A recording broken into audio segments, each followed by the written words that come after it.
77 WABC, where New York comes to talk. I want to thank the entire team at WABC for allowing us to do this Memorial Day special. You're in the War Room. We got Patrick K. O'Donnell as my co-host, along with Jack Posobiec, Greg Manns, and Jack Maxey from the War Room also join me today.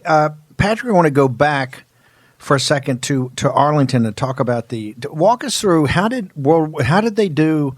You walked us through the evolution of how we got the unknown soldier from World War I. How do we get World War II in Korea? I remember as a young boy, I actually went to the burial of the entombment from Korea. I think it was in 1958. Was it 58? I think it was Eisenhower.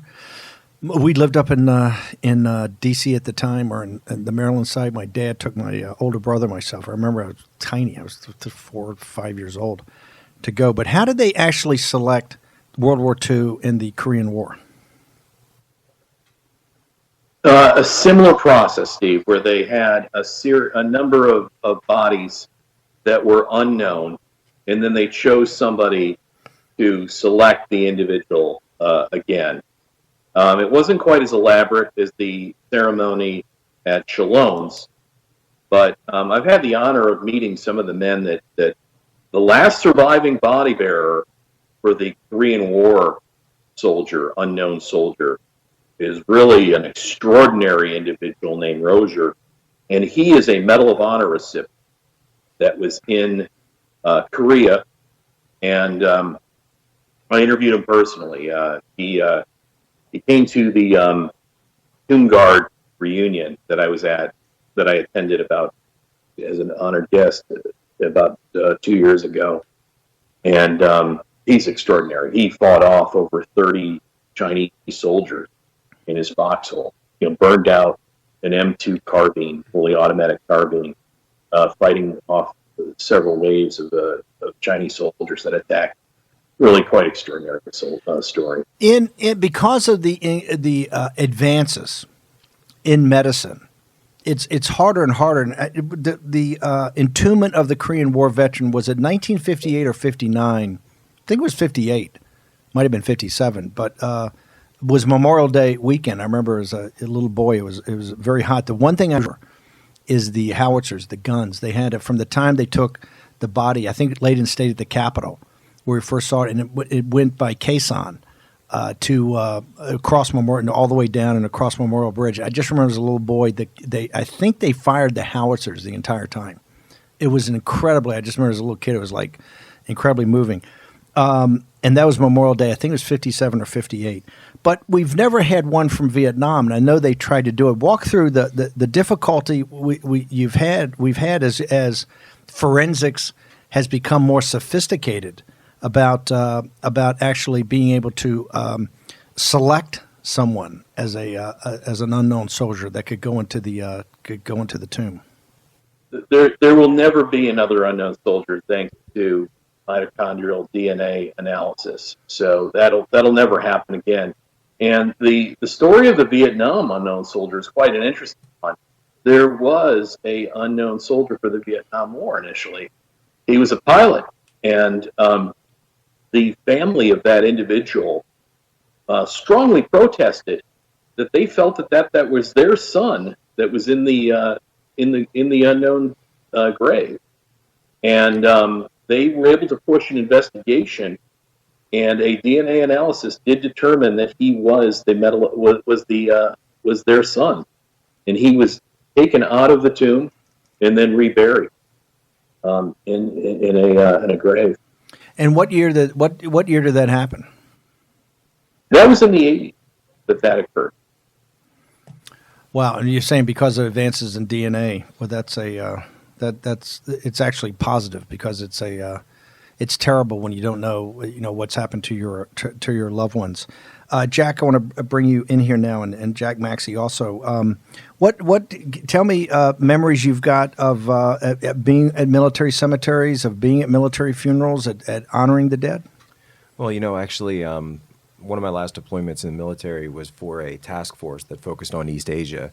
And one of the things that we ran was Navy Expeditionary Combat Command. And so EOD was under us, and we were, I was the intel director, the N2, what we would call it, and a lot of the EOD missions that we ended up having to run in Vietnam were essentially looking for the bodies of American soldiers that had, and for the most part, you're looking for downed flyers, people who were pilots that had crashed deep in the jungles that they hadn't been able to get to. And the reason that EOD would go along is because, think about it, right? If a plane goes down, you've got ordnance, you've got material, and not to mention you've got unexploded, or you've got a huge UXO problem, unexploded ordnance problem all across Vietnam and Cambodia.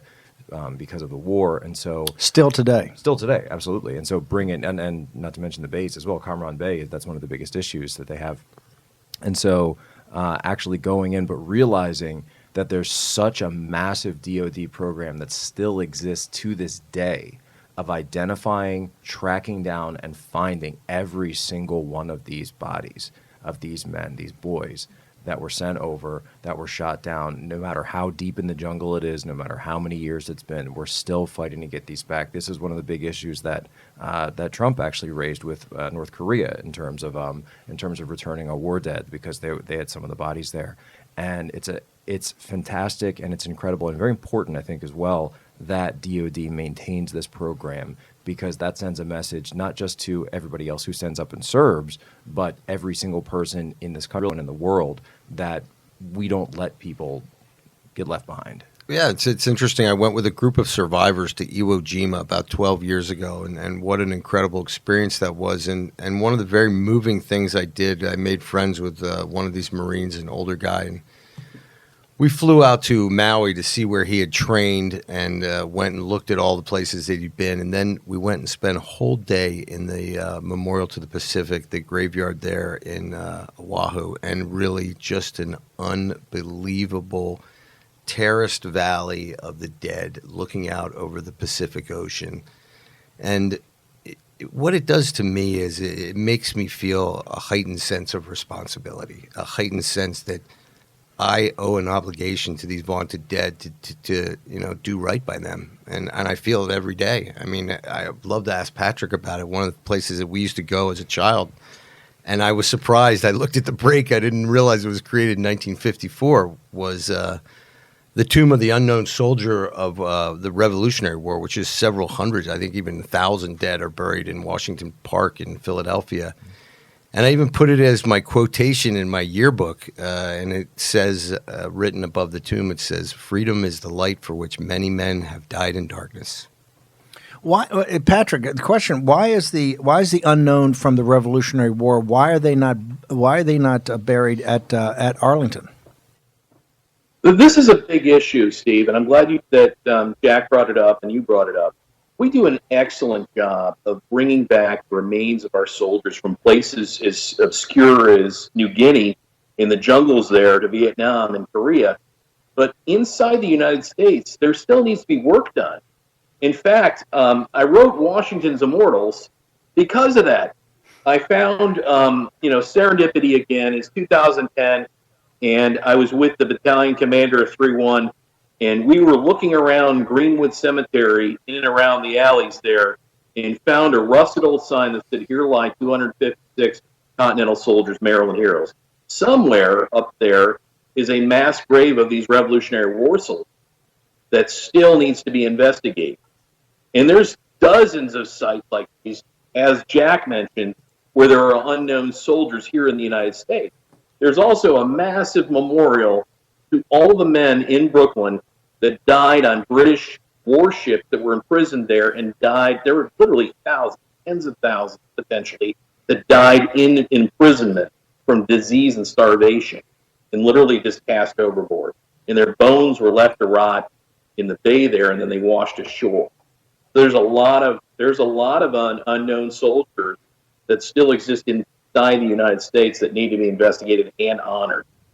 We've got to take a commercial break, and we're going to have Bill Gertz next. But when we bring you back for your next segment, I want to talk about Washington's Immortals and the fact of there's just a plaque, I think, about where the actual, I think the big gunfight at the end happened, and where this supposedly mass grave for this heroic regiment. And quite frankly, when Patrick tells you the story, if it had not been for Washington's Immortals, I don't know if we would have had a country. I mean, their stand in Brooklyn on that day during the Revolutionary War really turned the tide of what was one of the worst defeats in American military history. A rout where the entire Continental Army collapsed, only saved by a volunteer regiment from Maryland that is now buried really in a mass grave somewhere in Brooklyn, New York.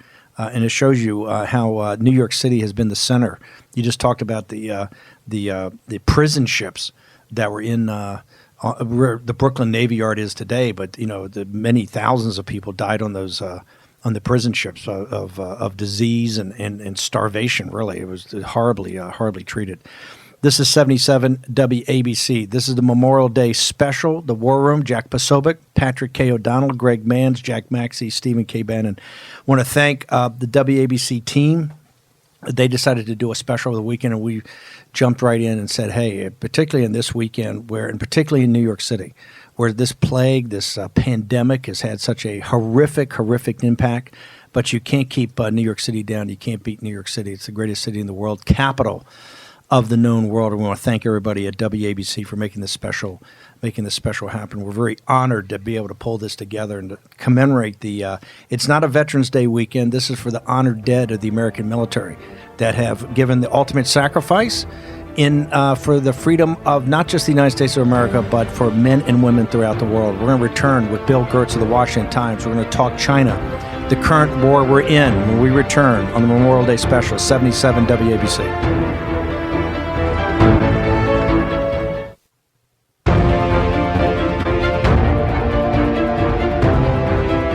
War Room with Stephen K. Bannon.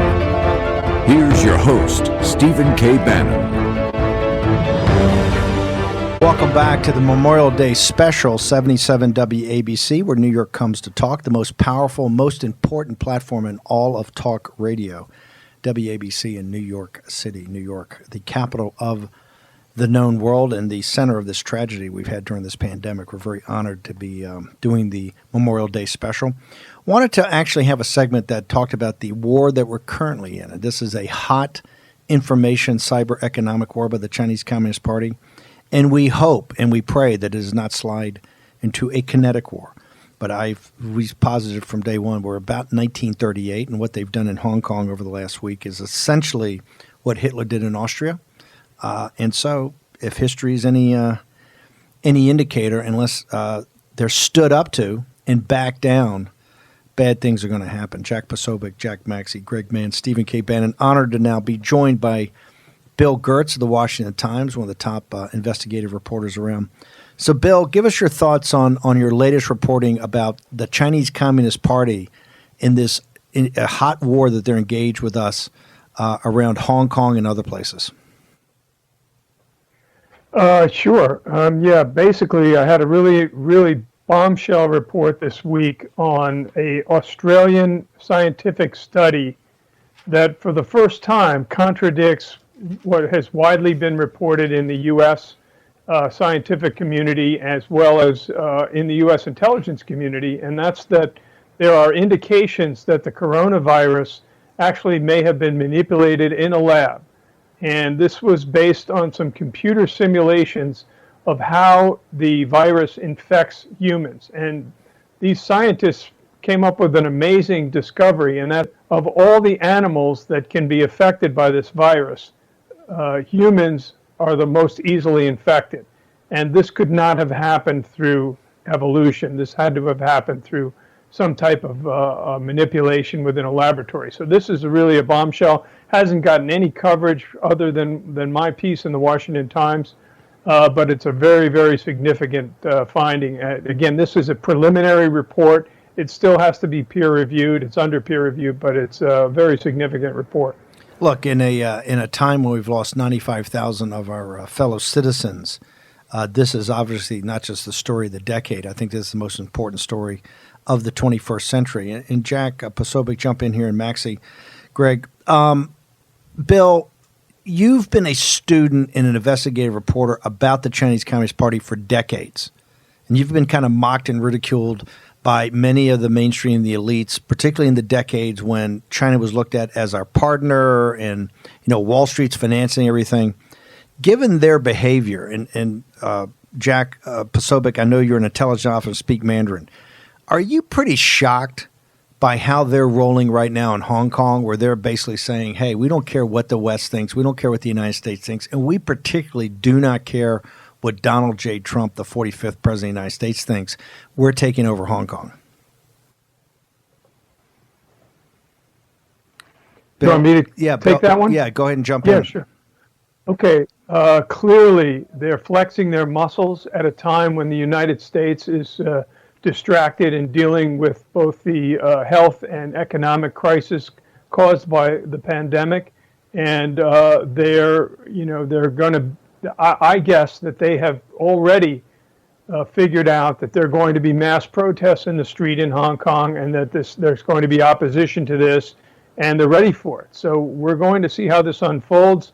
The Secretary of State today, who's really been the point person within the Trump administration, issued a very strong statement telling the Chinese that this new national security law, which they're trying to impose, should not be imposed, that it would be a violation of the basic law and the promises that China made when it agreed back in '97 to revert the British colony back to Beijing control.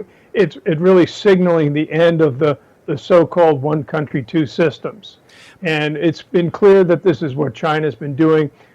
So I expect the Trump administration is going to react very harshly to this, and probably economically by perhaps de-recognizing the special trade status, the autonomy that Hong Kong has had, which allowed it to have a special trade status with the U.S. We got a couple of minutes here, Bill, because Posobiec's going to be with me, and I'll get to him in the next segment. Why on a Memorial Day weekend, which is the kickoff to summer, we're here in the special to commemorate the honored dead of that's given their lives to their country.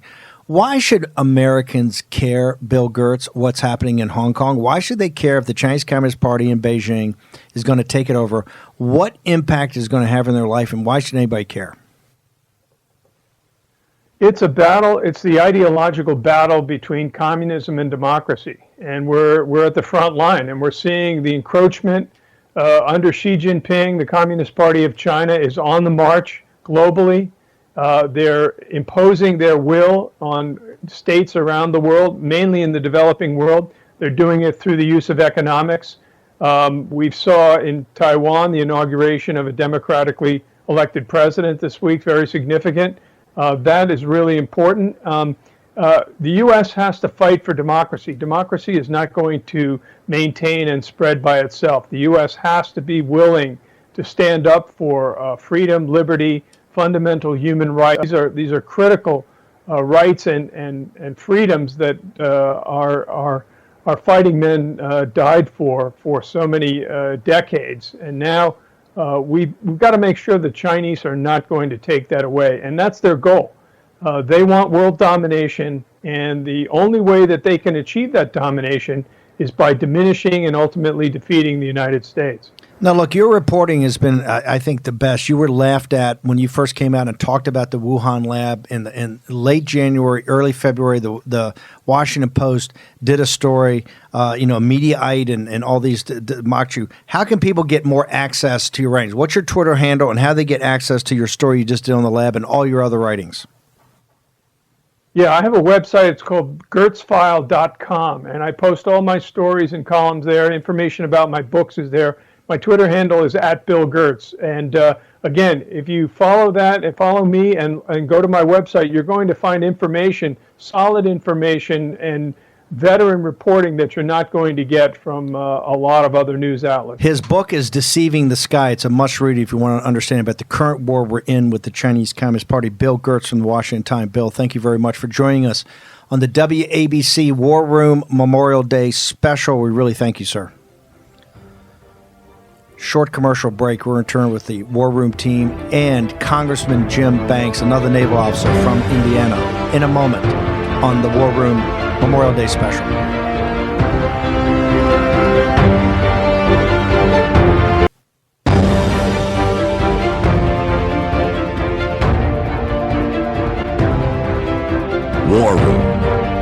Stephen K. Bannon. Here's your host, Stephen K. Bannon. Welcome back to our Memorial Day special, WABC 77 WABC, where New York comes to talk. Also want to thank all of our production partners, the John Fredericks Radio Network, America's Voice.News, now Dish Channel 219, of course, the folks at Newsmax TV, and particularly WABC for making this happen. We're now honored to be joined by Congressman Jim Banks, and Congressman Banks has been at the cutting edge. Not only is he a naval officer, he's been at the cutting edge of this confrontation with the Chinese Communist Party and the United States. Congressman Jack Posobiec, Jack, talk about what's happening in Taiwan right now everybody's focused on Hong Kong, but talk about Taiwan and the Chinese Communist Party. Right. Now, of course, we saw the peaceful inauguration earlier this week, but just this morning... And Pompeo actually said a lot more than the CCP was happy with. Oh, yeah. And Pompeo, of course, hitting back on what's going on in Hong Kong.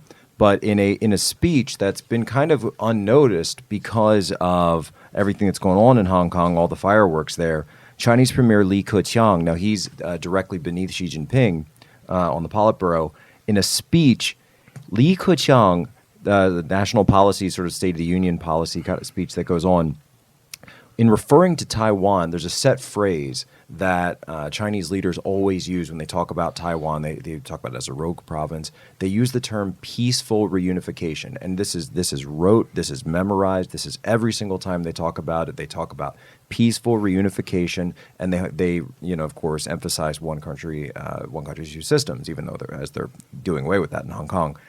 In today's speech, earlier this morning, about 4 a.m. East Coast time in the United States, he dropped the word, for the first time, peaceful when talking about reunification with Taiwan. And this is very significant. This isn't something where he's speaking off the cuff. This is a prepared speech that's been looked over, absolutely signed off by Xi Jinping, Chairman Xi. When the guys in the CCP at the highest levels, when they mention a number or word, it's serious. Everything is vetted. So when they drop peaceful, that's sending a signal to not just the folks in Taiwan, to the United States of America, and particularly Washington, D.C. Congressman Banks, you've been at the cutting edge of this. What's your assessment? Well, Steve, the big picture here is that what China is doing to Taiwan, what China has done to Hong Kong, is exactly what they want to do to the United States of America. That's why it matters. That's why building our military to confront the China threat, why developing a whole-of-government approach like the China Task Force that Kevin McCarthy put together and that is designed to partner with President Trump to develop a strategy that doesn't exist already, whether it's trade deals or military posture. It all matters to prevent China from seeking to dominate us in the way that they have the free people of Hong Kong, the good people of Taiwan. We have to stand up for those people, by the way. We have to stand up for the Hong Kongers. We have to stand up for the people of Taiwan, for their freedoms, and prevent the totalitarian rule that will come over them if China succeeds in the long term of dominating them. And part of that is to make sure that never happens to us as well. Congressman Banks, this Memorial Day weekend in New York, we've been honored with WABC to do this special about the honored dead of our many wars, not just for freedom, to keep our own freedom, but to free people throughout the world. But the question I think a lot of people have on a weekend where we're commemorating 95,000 Americans that have now died in this plague and many more to come, economic carnage, Memorial Day weekend where people in New York can't even go to the beaches, can't even go into the water in the beautiful beaches around New York City. Why should it matter to an American today in a New York City ravaged by both plague and economic catastrophe? Why should it matter to them what's happening to people in Hong Kong and what's happening to people in Taiwan? Well, Steve, Memorial Day weekend is all about remembering those who gave the ultimate sacrifice to preserve and protect our freedoms. And that's what the people of Hong Kong, the people of Taiwan, that it's the same freedoms that we have in America that the people there are demanding for themselves that are being taken away from them. And that's why it's important to remember that what makes America the greatest country in the world are these freedoms that we have, and those who fought and some who gave their lives to preserve them. The rest of the world wants what we have. Everywhere else in the world, they want what America has in our freedoms. the people of Hong Kong do, the people of Taiwan do, and those freedoms are being taken away from them. And that's why it matters. That's why we should never forget those who paid the ultimate price. And I know we'll talk a little bit more about that in our time together. That's why this Memorial Day of all Memorial Days, as we've been through a lot in the last few months as a country, it's important to remember who we are, where we came from, and those who paid the ultimate price to make it that way. Posobiec, before I go back to the Congressman about his thoughts and reflections on Memorial Day, you're an intelligence officer. If you see that speech right there and you're walking in to brief the President of the United States, what are you telling? The first thing I'd tell the president on something like this is that, Mr. President, this is a message, and it's a message for you, quite frankly. It's a message that they are trying to send, and they are hoping that you pick up on, and they're testing you. This is a test, essentially, and they want to see what kind of reaction the United States will have if they even start making any verbal information environment kind of encroachments on Taiwan. This is an encroachment in terms of that. And they want to know, will the U.S. ping on this, or are they going to be completely focused on Hong Kong? And at this point, we haven't seen anything other than the usual level of support for Taiwan from the United States. Congressman Banks, you've been at the cutting edge of this. You just talked about this task force in the House that's being pulled together. What if, I know the president thinks the world of Kevin McCarthy, people are kind of shocked that Nancy Pelosi, who's always been really a firebrand about the Tiananmen Square and the democracy movement, she's made a decision that Democrats will not participate in this. But I want to ask you the same question. If the president came to your task force in the House about what's happening, not just in Hong Kong, but also the messaging going by the Chinese Communist Party to Taiwan, what would your recommendation be to him? Well, the task force is designed to present a plan to the Congress of how we can be a better partner with President Trump. President Trump is the first president in my lifetime to be tough on China rather than seek to appease China. Every Republican and Democrat president in my lifetime before President Trump has done just that. So that's what we're trying to do. It's going to take a whole of government approach. It means all facets of our federal government working together to present a strategy and a plan to do just that. And it's also why the Democrats aren't coming to the table, because that's what the task force is all about, is present a plan how we can be a better partner with this president who's been so good on these issues. Democrats don't have anything to do with it because it would be a concession on their part that the president is on the right track. Keep doing what you're doing, President Trump. I know that you're a naval officer, and now you're a member of Congress. Tell me about not just your naval service, but why were you drawn to it, and what memories do you have of Memorial Day? Well, both my grandfathers served in the Army. My brother served in the Air Force. I was 30 before I was commissioned into the Navy Reserves, and the most honorable thing I've done in my life is wear the uniform. And I didn't wear the uniform for very long before I was deployed to Afghanistan. And the irony is that when I deployed to Afghanistan, they took off my Navy uniform and they put me in an Army uniform, which was painful for a Navy guy. But part of that experience was going and serving in a joint unit and serving in Afghanistan downrange. And it's an experience that was foundational to who I am today as a representative. But I remember shortly after I got to Afghanistan, because the joint in Afghanistan, joint is spelled ARMY. That's why we wore the Army uniform. We had a sergeant major in our unit. I remember he came around and he picked on all of us who were junior officers and told us how to wear the uniform. And as a sergeant major, he got tough on us. And I remember some of us staff officers. So I remember we used to wear the PowerPoint Ranger badge on our patch on our shoulder. And he would come around and tell us that's out of regulation, take it off as a sergeant major. So he would tell me that as a junior officer. His name was Sergeant Major Wardell Turner. It was right before Thanksgiving 2014 when we heard the bomb blast. We knew something happened. Rumors throughout the day was that somebody in our unit was killed. And later in the evening, unfortunately, found out that it was Sergeant Major Wardell Turner, the highest ranking enlisted person in our unit, was killed in a suicide bomb attack and on his convoy just outside of our base. And now every Memorial Day since, Steve, I think of him. I think of Sergeant Major Wardell Turner. I was lucky enough to come home and And having served in Afghanistan, come home and be with my family again. He and his family didn't get that opportunity. He, like so many others, died so that I could maintain the privileges and freedoms that I have in this greatest country in the world. And today I thank Sergeant Major Wardell Turner, his family, and the many other families in this country who lost a loved one in recent conflicts, Iraq and Afghanistan, in our nation's history, because we aren't who we are today without the sacrifices that they paid along the way. Congressman, how do people get more access to you? Do you have a Twitter handle, a web page? How do people keep up with Jim Banks? Yeah, I do. At Rep Jim Banks on Twitter, Congressman Jim Banks on Facebook. Follow me, give me feedback. I appreciate it.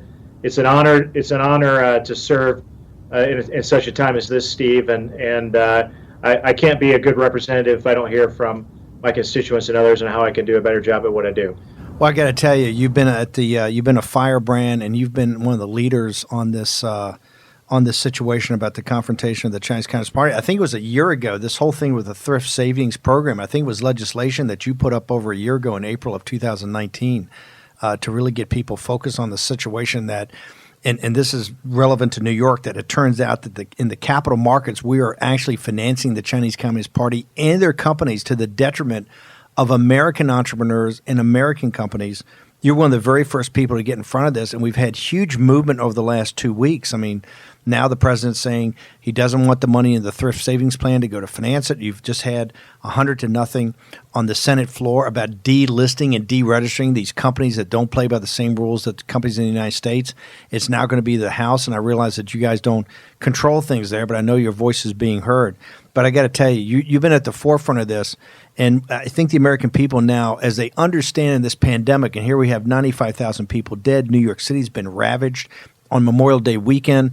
You're not even out at the beach. I mean, everything's this kind of slow opening, and I'm not criticizing the mayor or the governor.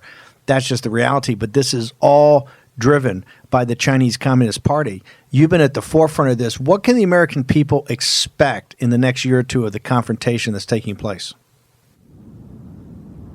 Well, it's not going to get easier. I mean, the confrontation is going to continue to grow, Steve. And what I'm finding is that the American people are demanding that their leaders do something about the China threat. This isn't a partisan issue. Democrats, Republicans, independents nationwide are demanding that the president and the Congress work together to address the China threat economically, militarily. They blame China for the current pandemic. They understand that the Chinese Communist Party is strategy to dominate the United States of America, and they're begging their leaders to do something about it, which is why so many people should be ashamed that the Democrat Party has decided to back off and seek to ignore this threat, all because they understand that President Trump is on the right side of it, and they don't want to side themselves with President Trump in an election year because they think that would give him some sort of satisfaction or benefit him running into Election Day, rather than just doing the right thing.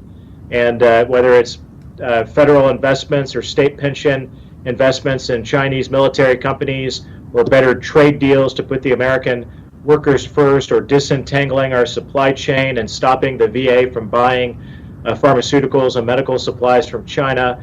There's a lot that we need to do that we can get done in a time like this, but it's going to take leaders from both parties rising up to do that.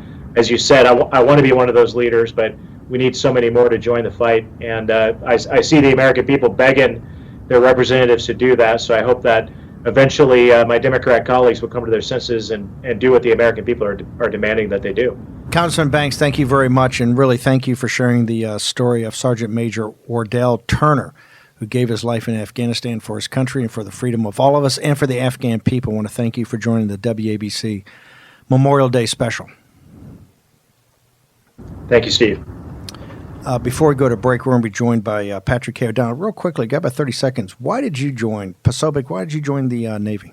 You know, my recruiter asked me that when I walked into the office over in Philadelphia area, and I kid you not, I actually said this. He said, why do you want to join the Navy there, kid? I said, well, we have to do something about China before they do something about us.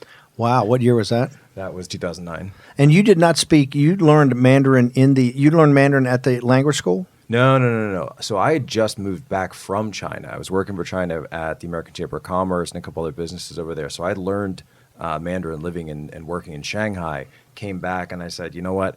I want to get out of this international business game, and I want to take these skills and put them to good use for my country. Fantastic. Jack Posobiec, who's a naval intelligence officer, speaks very fluent Mandarin, been a great help, and really a guy that really understands China, I think, just as well as anybody. Okay, we're going to take a short commercial break. We're going to return with Patrick K. O'Donnell, and we're going to find out the story of Washington's immortals, where they are buried in Brooklyn. We return on WABC Memorial Day special. Stephen K. Bannon, The War Room. Will be back in just a moment with Jack Maxey, Greg Manns, Jack Posobiec. We'll be joined by Patrick K. O'Donnell, the great combat historian, in a moment.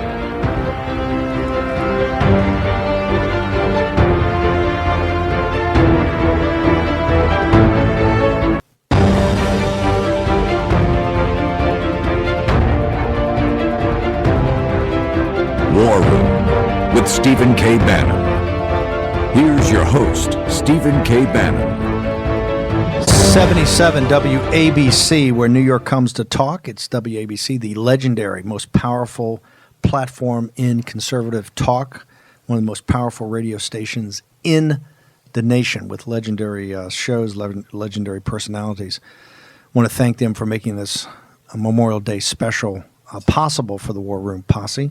We got Patrick K. O'Donnell's been our co-host. Patrick, here's the question. There's 256, there's a mass grave somewhere in Brooklyn that really is the tomb of some of the bravest Americans that ever fought. And quite frankly, have they not taken their last stand in Brooklyn on that day during that horrific battle, we might not have, the entire Continental Army may have collapsed. Washington's Immortals is about an American Thermopylae. It's this painting right here, where these men made a stand, an hour more precious in our history than any other from the day. But these men bought precious time. The Maryland 400, it's been called, the Immortal 400, allowing the Continental Army that was on Greenwood Cemetery and in and around that area to escape to fortifications at Brooklyn Heights. And this is one of the great stories of the Revolution. So it was largely an untold story until Washington's Immortals. And these men sacrificed themselves. We don't know exactly how many died there making that stand, but many did, and 256 never returned.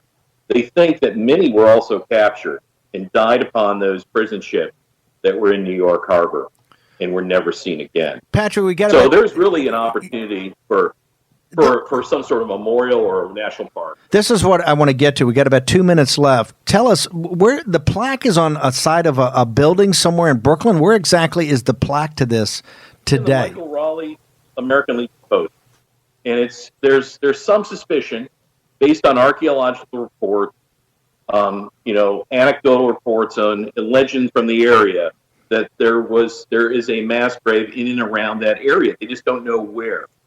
It could be buried under a sidewalk. It could even be buried near the house where they actually fought, which is a few blocks further north. Where there's something called the Old Stone House Park, which you can visit, where the actual stones from the house that was there still exist. Look, I want to make sure people get access. We got about a minute left. How do they get to your website? Your books, you can't put them down. And I know you've been working on another book. It's going to be out in another year, but you're the best combat historian of your generation. How do people get more access to your writings? Thank you so much for that, Steve. I really appreciate that compliment.